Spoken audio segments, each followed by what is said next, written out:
What's going on, everyone? So the main trade talk thus far seems to be heavily Zach Lavine. Zach Lavine's kind of been the talking point for the last month or so.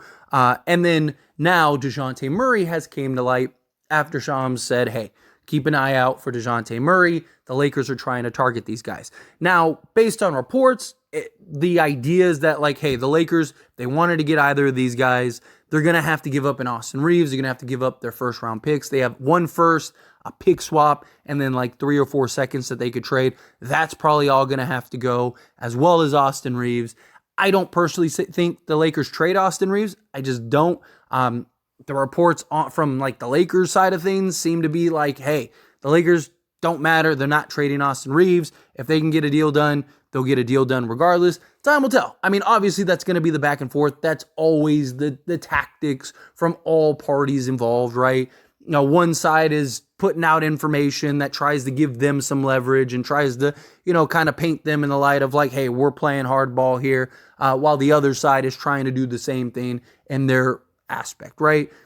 Zach Lavine is the more likely scenario. Zach Lavine is the more realistic scenario. Zach Lavine is also the player that would probably cost the least, just because of his contract, his injury history, as well as Chicago is kind of in a position to where they can't really afford to bring him back.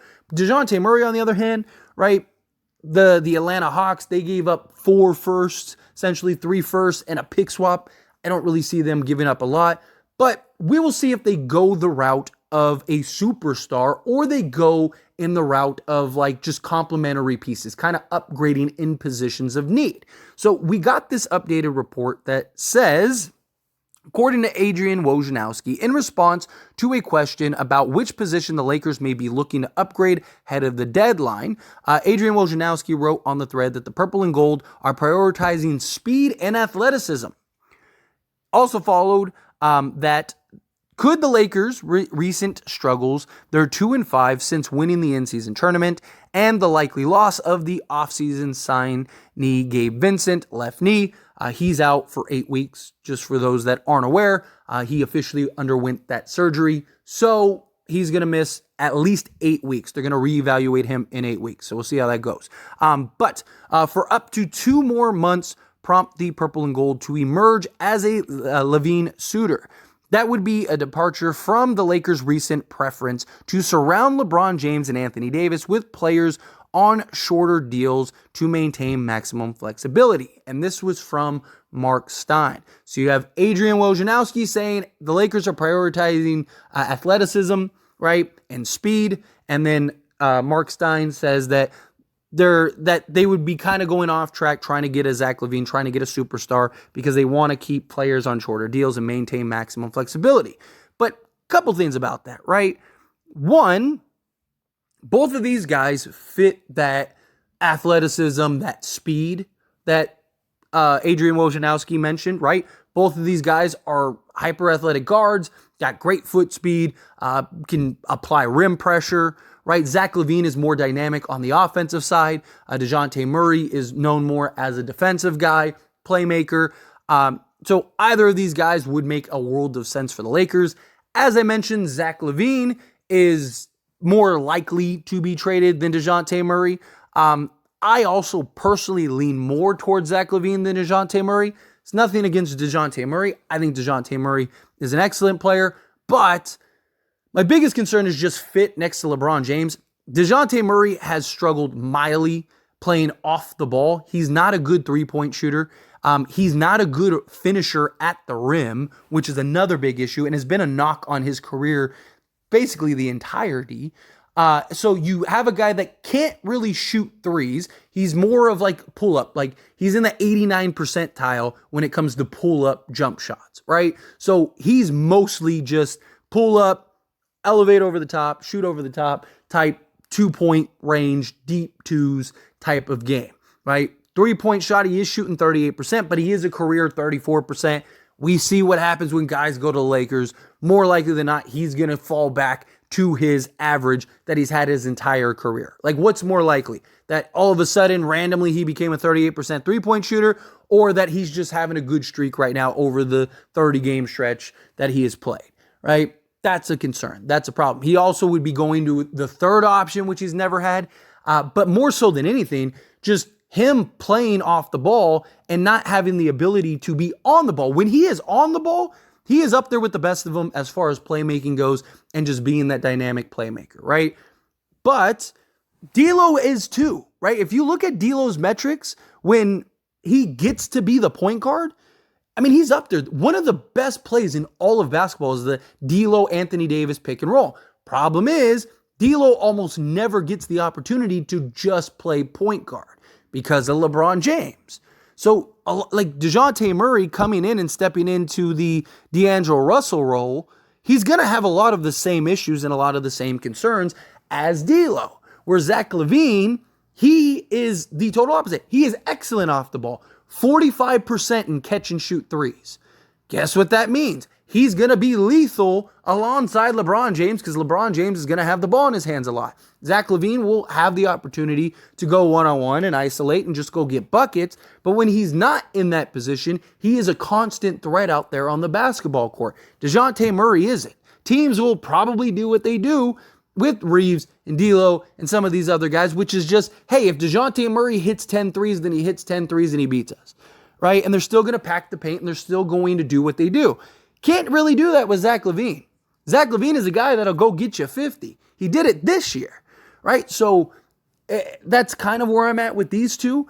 Obviously, Zach Lavine has his concerns, obviously his injury history, but as I mentioned, I just don't believe you should make decisions based on injury history. Zach Lavine played like 77 games last year and played 70 the year before, 69 the year before, right? So who's to say that he's not going to do that when the last few years he's done a good job of being available on the basketball court? Also, the other thing is just the salary. I understand that, but the Lakers are locked up long term, which brings me to my other point, which is where Mark Stein talks about like, oh, they're trying to maintain shorter, more flexible deals, but everyone is on a 3 to 4 year timeline, right? Like, it's not like they signed everybody to like 1 year deals or like 1 or 2 year deals.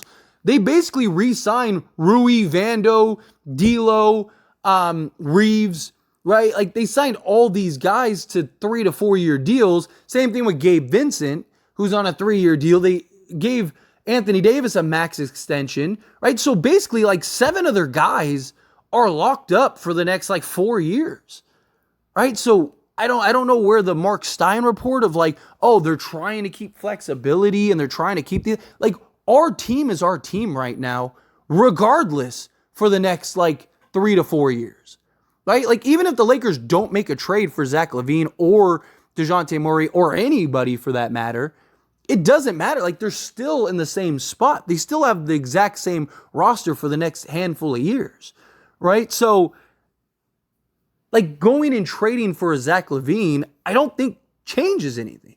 The only thing that would change is like the luxury tax and stuff like that and put us in the next bracket, which Jeannie is the one that's going to have to pay for that, right? Regardless, and there's penalties and stuff like that. But if we're a contending team, none of that matters, right? If we're terrible, then yeah, now it's a problem. But I just don't necessarily see that being the case because Zach Lavine by himself solves like 70% of the Lakers' issues, right? And then if you can get an Andre Drummond, right, you would have Zach Lavine and still be 10 guys deep, even if you don't get an Andre Drummond or anything, right? And the Lakers regardless are just going to be nothing but vet minimums for the next few years anyway. So it doesn't change anything.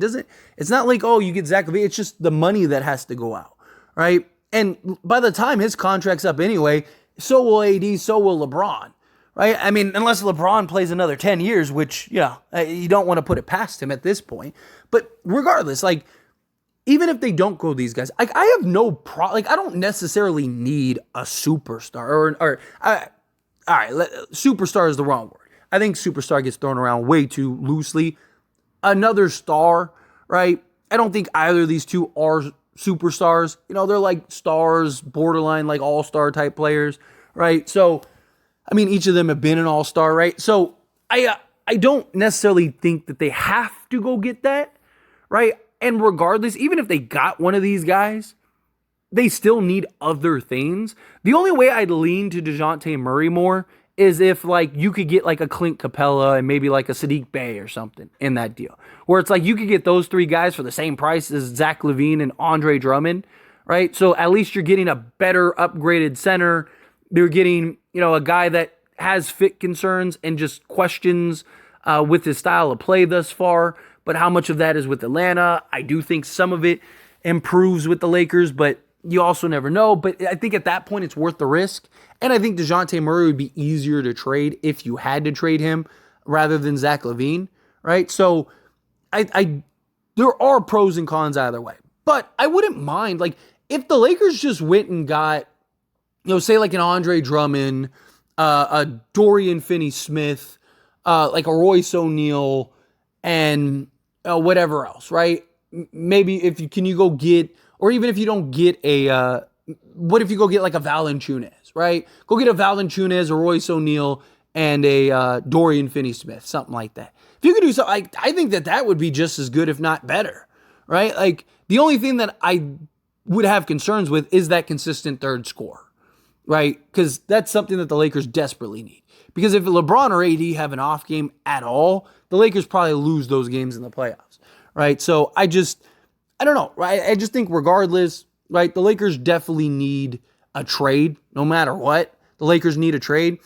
But I just think that it makes sense. You need some athleticism, especially out on the perimeter. You need some more dual guys, right? Like all of our guys are kind of like one or the other, right? All of our guys are very like one-sided players. You need some dual players. You need some guys that can shoot the ball and hit some shots, or you need like a Zach LaVine who he doesn't give you the defense, but the Lakers, almost all of their guys are like defensive guys without the offense. So you're kind of swinging hard the other way to kind of balance it out.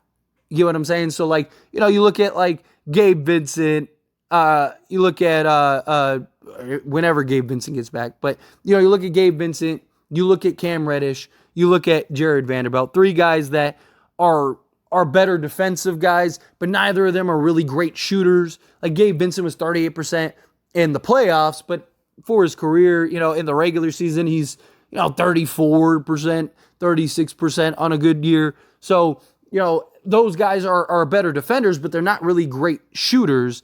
Zach LaVine, you bring in, he's an excellent shooter, like I mentioned, 45% from three-point range, and then just a dynamic scorer. So you're kind of swinging heavy the other way.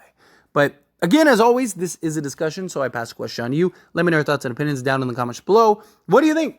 Do you like the idea of going and getting these, some quicker athletic guys?